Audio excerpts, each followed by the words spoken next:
TheCraftyGemini. I post weekly crafting, cooking, and organic gardening videos right here on my YouTube channel. In this tutorial, I'm going to teach you how I took a shirt that fit me nicely, but I didn't really like it, and it was too short, but it only cost me a couple dollars on clearance. So I'm going to use this shirt to create a pattern to then make a cuter shirt like the one I'm wearing right here. This is a great beginner project, so if you're just starting off or maybe you just got a sewing machine and you want to jump into the world of making your own clothes, make sure that you click the subscribe button right there so you won't miss out on any of my weekly video tutorials. And I want to give you guys a quick reminder. Remember that in every single one of my video tutorials, any of the supplies or materials that I use in the project, I'll always link to them underneath the video right here on YouTube. To access that information, just click on the tab that says About. Then you'll see a little tab that says Show More, and that's going to open up the full box with all the information, including all the links that I put there for you, so you know where you can access the same or similar supplies to the ones that I'm using in my videos. Now let's go over the supplies and materials we'll need for this project, and I'll show you how I made a pattern from an ugly little store-bought shirt and used it to create a top that's a lot more in tune with my style. The supplies we're going to need are a top that already fits you, right? In this case, I have a Dolman style tee already here. You can see it has sleeves, but there's no seam here, so it's all cut out in one piece, just like we'll be making ours today. And if you don't have one like this, maybe you have a t-shirt that you like the feel and the style of it, but it has a seam here because the sleeves were sewn separately to the bodice piece, that's okay too. Just get a t-shirt that fits you nicely, and we're going to use the same technique to create the pattern. Then you're going to need some paper. I have freezer paper here. You can use like art easel paper, craft paper, a poster board, whatever you want. Something, it just needs to be big enough for you to create your pattern piece from it. Then some other supplies that I like to have here. I have a curvy ruler, which I'm going to be giving one of these away, so make sure you watch the full video so you can learn on details on how you can enter for your chance to win one. Then I use some fabric weights. If you want to learn how to make these out of washers, just go ahead and click right here and I'll link you to a tutorial that I have for that. Something to write with. I have a mechanical pencil here.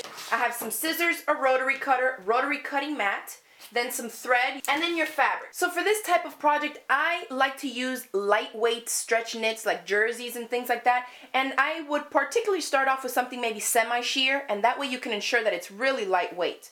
This is like a polyester stretch knit, and it stretches a lot in one direction, and it actually does stretch quite a bit in the other direction, and it turned out fine. Okay, this is, I mean, the fabric is not that pretty, but this, what I wanted to show you all with this is, if you're a first timer, stay away from directional prints or patterns. And by that I mean things like stripes or plaits, because you can see that it looks a lot nicer because I matched up the stripes. Whereas if you're a beginner, you're going to be so bogged down with all the details of how the shirt is coming together that you may or may not cut out your pieces correctly and end up with this being off, okay? And then it's not going to look that professional. So you definitely, if you are going to be using stripes, plaids, and things that have directional designs on them, make sure at least that you're trying to match these up. For this tutorial, I'm going to be working with some cotton jersey, and these are just basic lightweight stretch knits, and I'm going to be using two pieces. So this is another idea that you can feel free to do on your shirt if you like this style. And what I'm going to do is have one side of the shirt be this color and another one with this fabric. And so I'll show you an example of one here that I did using a black organic cotton jersey for the front, and then it's just a sheer lace on the back. So you can wear this with just a black strapless bra or a tank top underneath. And what I like about these shirts and this style is that the front and the back are the same except for the neckline. So you can scoop it as low as you want or do whatever you want with the neckline, and then you can rock the shirt forwards and backwards. So let's get started. I have my freezer paper here. If you're using freezer paper like me, make sure that the shiny side is going to be facing down because you won't be able to mark on that shiny side with a pencil. So I have the paper side facing up. Now I'm going to take my top, the shirt that I'm using as my pattern piece, lay it out front here, get everything nice and flat, and then I'm just going to fold it in half. Try to get everything to line up as nicely as you can get it. And what we're going to be doing is cutting out a pattern piece that's just one half of the shirt. That way we make sure that when we cut our fabric, everything is symmetrical because it's going to be cut on the fold. Okay, so we're laying our shirt so that the fold, right, where we folded the shirt in half, we want it to be on one straight edge of this paper. And then we grab some fabric weights because we don't want it to move on us, okay? Now we're just going to take our pencil and we're going to trace around it. And this, you can see here, the front of the shirt is shorter than the back, so you can feel free to change this hemline however you want. What I'm going to do is I'm just going to make it go longer, so I'm not even going to pay attention to that, and I'll show you. So where I'm marking is where this front neckline comes down, you can see here. I'm marking at the top of that, right where that ends. I'm going to come up here to where the shoulder meet up, and I'm just going to put a little cross mark somewhere there. And this doesn't have to be super perfect. It's really a loose fitting shirt, and it's going to look good either way. And now this is the shoulder line, so I'm going to come here to where the sleeve ends and put another little X mark, and just put a little mark somewhere here where the sleeve ends. And I do a cross so that I have an actual point where I'm going to meet when I'm drawing my lines to. So instead of just doing one line, just do two at the center point is where you'll line up the sleeve line here. And then roughly around this edge, I'm just going to go like this. Just rough it. Okay, we'll clean it up with our rulers later. And then I'm going to come down here, and I'm going to just start straightening this out because I don't want my shirt to end right here. So I'm going to kind of eyeball it somewhere around here. And then we're going to bring this across at a slight curve like that. And none of this has to be exact. You can do a straight here, you can do a short on the front or the back. We're just starting off with the one basic pattern piece, okay? So now you can see we have the bottom hemline here. It comes across this way. This is the curve that we have up to the sleeve. This is going to connect the straight line here to the top of the sleeve part, the shoulder line this way, and then we need to curve this for the front, okay? And that's all we need. To do all this stuff, I use my curvy. And this is a smaller curve. Maybe you've seen really longer ones, French curve rulers. And so here you can, you know, dip the neck as much as you want it, whatever you want to do. Just meet up this top shoulder point mark here to the bottom of the neckline. And I'm going to draw this line with a marker so it shows up better on camera. Okay? Now we want to get a straight ruler and match up this point to this point for our shoulder line. That's done. Now we're going to go from here to here for the sleeve. And the sleeve, I just copied what I had on my shirt. If you want the sleeve to be further out and longer, more loose, open shape, feel free to curve that however you want. It's going to be real simple because it's built into the bodice piece of the front of the shirt. Then we have this curve here. And you can see I just set it up with my ruler there and kind of, it's close enough. I'm just going to keep it nice and straight this way and come down to where my hemline mark was. And if you have any choppy edges like that, you can just smooth them out. And then for the hemline here, I'm just doing a slight curve, okay? Okay. So that looks good. Now we don't have any added seam allowances into this, so we want to go ahead and do that. So on my curvy ruler, you can probably see there's a bold line right here. It's the line above from the last one. That's my 5/8 of an inch guide. So from this edge of the ruler to that bold line right there is 5/8 of an inch. So to add the seam allowance, I'm just going to line up that bold line I showed you on the line that I already drew out. So now I know from where the line is on the black line to here is my 5/8 of an inch seam allowance. So we're going to go ahead and add our 5/8 inch seam allowance around all these sides. And I'm using 5/8 of an inch seam allowance because that's the standard here in the US for garment making. But if you're going to use just like a 1/4 inch, go ahead and add that. I just want you to make sure that you're adding whatever seam allowance you need for your project. And so on the curves, it's a little bit trickier. You just got to do it in smaller increments.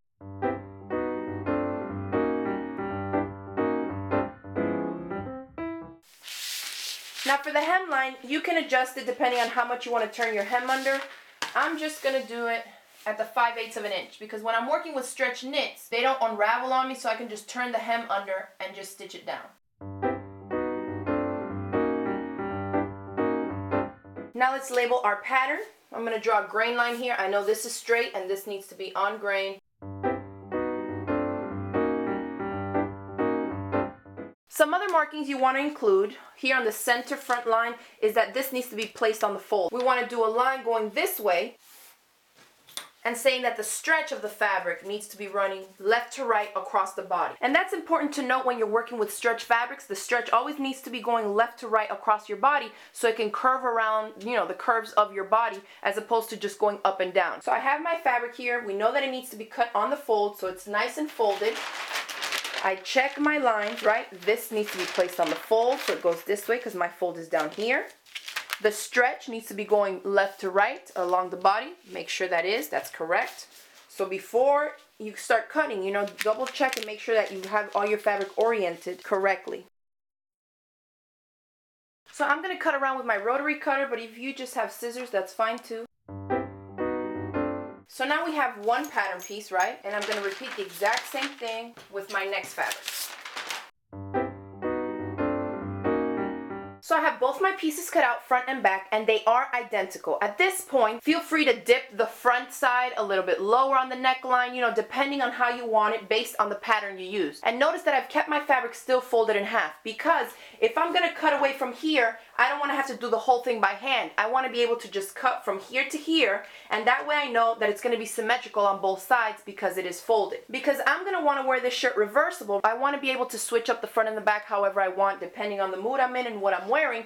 I'm going to dip both of them down a little bit low so they both look nice if I'm wearing it on the front side. What you do want to keep in mind is however you cut and you come up here, you want to make sure that this shoulder line matches the other piece, so they both need to measure the exact same thing. So even if I'm going to dip down here, I would just curve and come up right to that same point instead of coming further in that way, because then I'd be cutting off a chunk from here. Make sense?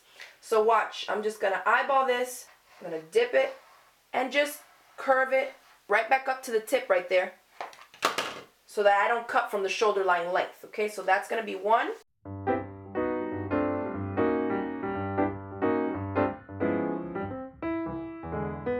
Now for pinning, we're going to want to layer one piece on top of the other with the pretty sides touching. And I guess here I should tell you all, for those of you that are more experienced, you probably were wondering why I was cutting this fabric with the pretty side facing out. Because normally you'll cut this way, with the pretty sides of the fabric facing in, and then you would cut around this way. For this project, because everything is symmetrical, it's not really going to make a difference. And we're going to pin across this way.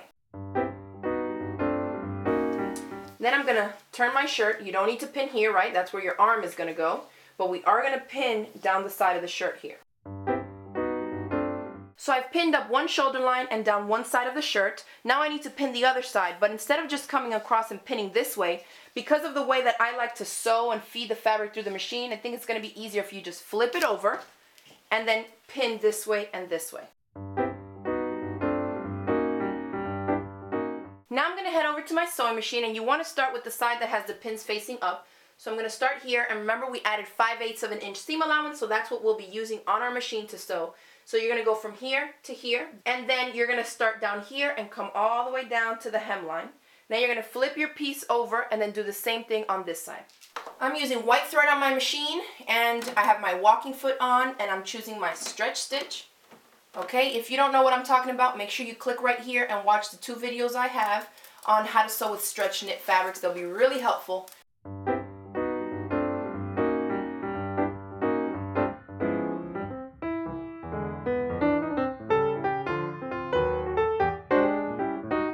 So I have my shirt inside out here. Don't turn it out right side out yet. And so I'm going to turn this in about the 5/8 of an inch.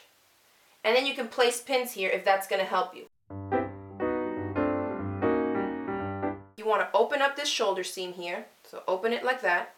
And then I'm going to fold it in the 5/8 of an inch seam allowance, so that I'm keeping that seam allowance going, and I'm starting it off now to the other side so it's nice and even. Well, our neckline is all pinned, okay? So I'm going to take it to the sewing machine and stitch it down. Okay, at this point, because I'm going to be sewing in a circle motion, I'm going to take off this and expose the free arm on my machine so I can drape this neckline over it. I'm going to start off at one of the intersections here on the shoulder seam. And I like to sew close, so I'm going to sew close to this folded edge and then just trim away that extra fabric.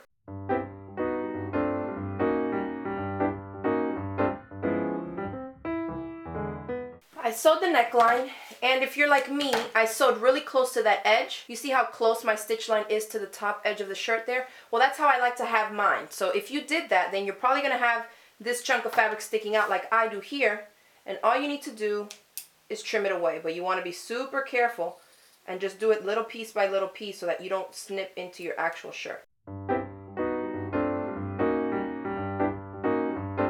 Now we need to repeat the process to our armholes here. Fold it back, right? You can pin it if you want to. Just take it to the sewing machine, sew around in a circle, repeat to the other one, and then we'll come back and do the hem. And it's all the exact same process.